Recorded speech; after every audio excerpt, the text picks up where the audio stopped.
Good morning. Welcome to our shop here in Savage, Maryland, our workshop for the Durable Restoration Company and the Durable Slate Company, and thank you to the Maryland Historical Trust for coming here this morning to present us this tremendous honor. Receiving the 2026 Maryland Preservation Award for Outstanding Organizational Leadership is incredibly meaningful because Maryland is home to some of the nation's most significant historic resources and one of the strongest preservation communities anywhere in the country. When people hear the word preservation, they often think about beautiful finished projects. They see a restored church steeple, a repaired slate roof, or a historic building brought back to life. What they do not always see are the challenges behind those projects. They do not see the building on the verge of collapse or the failing masonry hidden behind finished surfaces. They don't see the deteriorated timber structures buried in the steeples and the roofs, or the leaks coming from those roofs. They do not see the hundreds of decisions required to preserve as much historic material as possible while ensuring a building will survive for future generations. And at Durable Restoration, that is where our work begins. One project that I'm going to go through a few of the projects we've done here at Durable that have been a big part of my experience in Maryland. But one project that exemplifies this is the stabilization of the Compton Bassett House in southern Maryland. This is a late 1700s structure, and it had suffered significant structural failure and deterioration. In fact, I could put my whole arm through one of the masonry cracks. Before restoration could even be discussed, the building first needed to be saved. Working alongside preservation partners, our team carefully stabilized the structure, protecting an irreplaceable piece of Maryland history and creating a path forward for its future rehabilitation. Sometimes preservation is not about making something beautiful. Sometimes it's about making sure a historic resource survives long enough to have a future at all. At the other end of the spectrum is a project we recently completed just a few months ago, the old Treasury Building in Annapolis. This landmark sits within the Maryland State House complex and represents one of the most historically significant sites in the state. Built between 1735 and 1737, it sits just in the shadow of the Maryland State Capitol, and our work there involved extensive masonry conservation and roofing restoration. Every intervention required a careful balance between preservation, performance, and authenticity. The project challenged us to think deeply about historic materials, including traditional lime mortars and historically appropriate repair methods. The result was not simply a repaired building. It was the continuation of a structure that has helped tell Maryland's story for generations. Another place where Maryland's story is written in brick, stone, and slate is Frederick.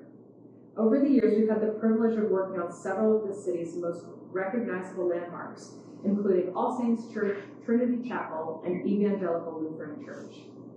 Each project presented unique challenges despite all being on the same street. Hidden structural deterioration within steeples, aging roofing systems, historic masonry requiring specialized conservation techniques. But collectively, these projects represent something larger. They demonstrate what is possible when owners, congregations, preservation professionals, and craftspeople work together to care for buildings that continue to serve their communities centuries after they were constructed. Some projects connect us directly to Maryland's cultural history. The restoration work we did at the Edgar Allan Poe House in Baltimore allowed us to contribute to one of the state's most important literary landmarks. Few sites have a stronger connection to American literature, and preserving that place meant preserving the story of one of America's most influential writers. Other projects help preserve Maryland's architectural heritage through craftsmanship. The restoration of the George Woodrick House in Frederick required the thoughtful conservation of historic materials and details that simply could not be replicated with modern substitutes.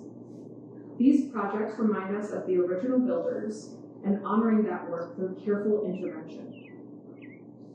And sometimes preservation means solving highly technical challenges that visitors may never notice. At the Washington County Museum of Fine Arts, we restored the historic skylight systems that provide natural illumination to the galleries below. Visitors experience artwork and architecture without realizing the complexity of the systems above them. Yet preserving these historic features is essential to maintaining the characters and the function of the building itself. When I look across these projects that we've completed, I'm reminded that preservation is not about the buildings. It's about the people. Every historic structure we work on was built by craftspeople who cared deeply about what they were creating. Most of them will never be remembered in history books, and we often do not even remember their names. But during restoration, we meet them anyway. Sometimes we find their names scribbled on a rafter hidden inside a steeple. Sometimes we discover initials carved into wood framing that has not been seen for generations. Sometimes we find fingerprints left behind in a brick, or a brush stroke in paint, or even a repair made by someone who stood exactly where we are standing 100 years ago. And sometimes we find the ordinary things they left behind while they worked. A coin, a marble, a bottle, a soda can, a wrapper tucked into a wall cavity. Little reminders that these buildings were not created by history, they were created by people. People with families, people with skills, people who took pride in their work, and in these projects, Marylanders. As preservation professionals, we are often fortunate enough to see things that the public never sees. We get to look inside the walls, climb into the steeples, crawl into the attics, and uncover the evidence of generations of craftsmanship. And what we find over and over again is care. We find people who took the time to get it right, people who solved problems with ingenuity and skill, people who understood that their work mattered. And that's what we're really preserving. Yes, we preserve masonry, slate roofs, timber framing, skylights, and even historical finishes. But most importantly, we preserve the legacy of the craftspeople who created them. Many of those individuals have been forgotten by history. Their names may never appear in a book or on a plaque, yet their work remains. Every time we stabilize a historic house, repair a church steeple, restore a roof, or conserve historic masonry, we are helping ensure that their craftsmanship continues to tell its story. And to me, that's one of the biggest privileges of preservation. And that brings me to the people behind this award. The real recipients of this recognition are the craftspeople, project managers, preservation specialists, the estimators, the apprentices, and the support staff who dedicate themselves every day to preserving Maryland's historic resources. They are the ones working from the scaffolding in the middle of winter. They are the ones carefully matching historic masonry. They are the ones repairing slate roofs, restoring woodwork, conserving metal, and finding solutions to problems that have developed over centuries. Just as importantly, they are helping train the next generation of preservation tradespeople so that these skills do not disappear. Because, as I said, preservation is not simply about saving buildings. It's about passing knowledge forward. It's about stewardship. It's about recognizing that we are temporary caretakers of places that were here before us, and if we do our jobs right, we'll remain here long after we're gone. We're deeply grateful to the Maryland Historical Trust, our project partners, our clients, and the preservation community throughout the state for allowing us to play a role in this mission. Thank you for this incredible honor, and thank you for everything you do to preserve Maryland's remarkable heritage. Thanks.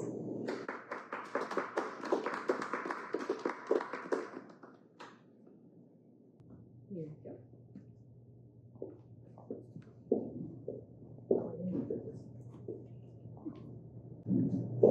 Hi everybody, my name is Kelly Whitten. I am a Historic Preservation Specialist and Regional Opportunities Manager here at Durable Restorations in Atlantic Branch. I am privileged to read the official citation today. The Maryland General Assembly offers the official citation.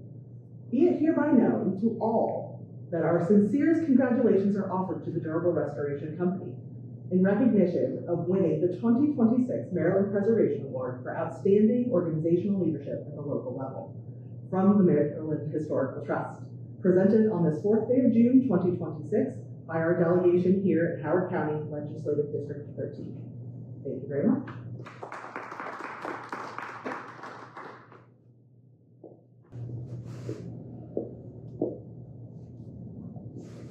Well, thank you, Kelly and Julie, for your remarks and for having us here in your workshop.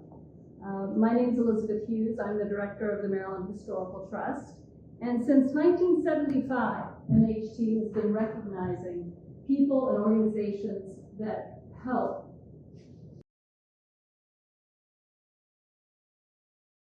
Yeah, okay, great. So since 1975, before we had these newfangled technology that gives us a headache sometimes, we have been recognizing the people and organizations that help preserve Maryland's historic places and cultural heritage. Today, we are pleased to recognize an organization that has shown leadership both in its work and its commitment to training the next generation of skilled craftspeople.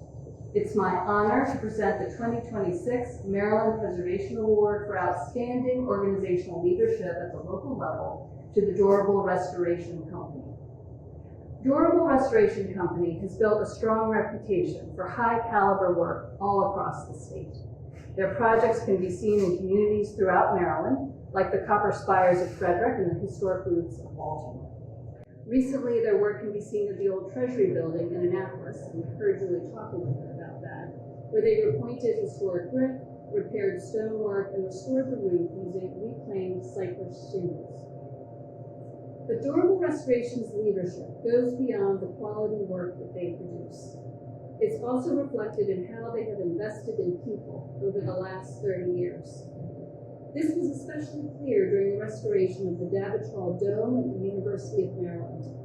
When the project unexpectedly lost experienced mechanics, the company turned to its apprenticeship program. With guidance from a master craftsperson, 5 apprentices were trained on-site in the specialized skill of copper soldering, gaining hands-on experience while helping to keep the project on track. At a time when traditional building trades are becoming less common, Durable Restoration has made mentorship a priority, helping to ensure that important skills are passed on and remain available for future preservation efforts. By training new craftspeople here in Maryland, Durable Restoration supports critical pathways to employment and the long-term care of historic buildings across the state. Thank you to the team at Durable Restoration Company for their skill and dedication in producing excellent work, and also to training the next generation. On behalf of the Maryland Historical Trust, I'm proud to present this award for outstanding organizational leadership at the local level to Gary Howes, President of the Durable Restoration Company. So Gary, if you come forward. Thank you so much, and congratulations. Thank you, Elizabeth. It was quite an honor. I want to thank Maryland Historical Trust for recognizing all our hard work and efforts. As Julie said very thoroughly, that this result is from thousands and thousands of hours of planning, execution, endurance to get all these projects done, and done at the level they deserve to be done. And I couldn't be more proud of the team that we have. The professionalism and, more importantly, I think the passion that they bring to work every day is reflective of this award right here. And so thank you so much. Couldn't be more proud.